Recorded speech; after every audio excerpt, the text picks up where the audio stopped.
Klassikud on öelnud, et sügis on tibude lugemise aeg. Kuid meie mõtlesime, et mis võiks olla tibude lugemisest veelgi lahedam. Leidsime, et selleks on üks korralik ning põhjalik nutitelefonide kaamera võrdlus.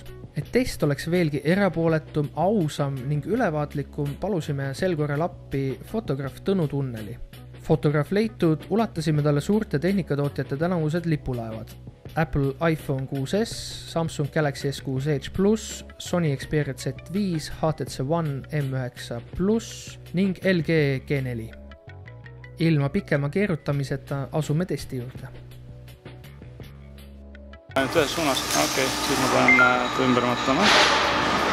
Alustame siis, et see nooletakse kahele poole, siis oli kohe nagu segadus.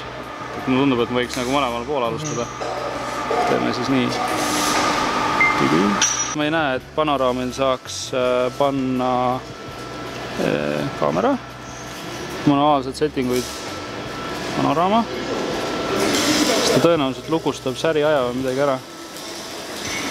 16.9, shutter, manual. Libe, esimene asi. See rant on üsna libe.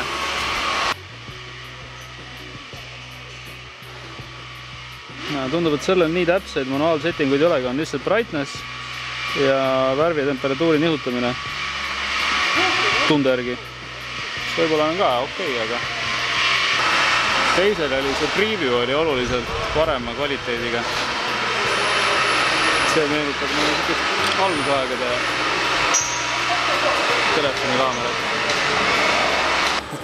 Päris cool on välja küll. Nii. Millel peal me oleme. See on praegu auto. Pärast arvutust vaatame siin ka alla, et on midagi nagu vahepeal fookusega jukerdanud. See koht on nagu terav, see koht on ähmasem. Aga selles mõttes ma tean, kui raske on nagu kaameraga, päris kaameraga panoraame teha, siis see, et sa saad otse telefonist sellise panoraami on väga tore. Hea liidasega, üsna lihtne nagu aru saada. Muidugi mingid asjad on nagu dubleeritud natukene, praegu oli see efekt, on ju. Ja samas, kui võtta see Pro kaamera, on ju, siis siin on need ka mingid nagu põhimõtteliselt nagu on ju värvitoonid. Sisuliselt teevad nagu sama asja, aga nagu kahes kohas. Võiks olla nagu üks. Me võtame soft. Sa saad seda sama presetti saad veel ümber teha. Kuigi väike vahe on sees. Pisut saab nagu suunata seda sama presetti.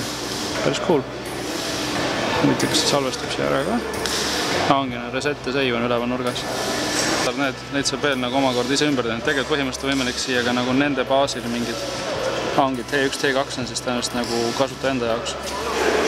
Saad teha näiteks külmasid, rohelise, see on mingi eriti rõveda preseti. HDR meeste nagu värk. Põhimõtteliselt on alati selline nagu tumeroheline lukk on nagu kuskilt saadava. See on päris cool. Imelik, kas ma ei oska hoida või eelmistel kaameratel, kui ma panin seda manuaalsettingute peale, siis ma panin ühe ISO 100 peale. Sai jumala viisakaid pilte, sellel on miinimum on ISO 200. Ikka on suhteliselt nagu hägu. Järelikult sellel on selle ava on suhteliselt palju väiksem. See on mingi teine kultuuriruum, kus tagasi läheb paremale. Aga noh, näe, ISO 200 pealt on nagu, ma ei suuda käest hoida isegi nii, et nagu kett jääks teravaks. Kõige segasem liides siia on hea. Noh, siin ongi kohe esimene koht on see, et kuna sellel ei ole neid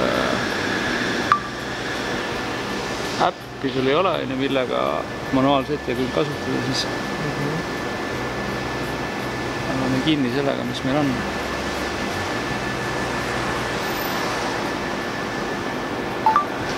Pärast kõigi telefonidega pildistamist osutus pingerida järgnevaks.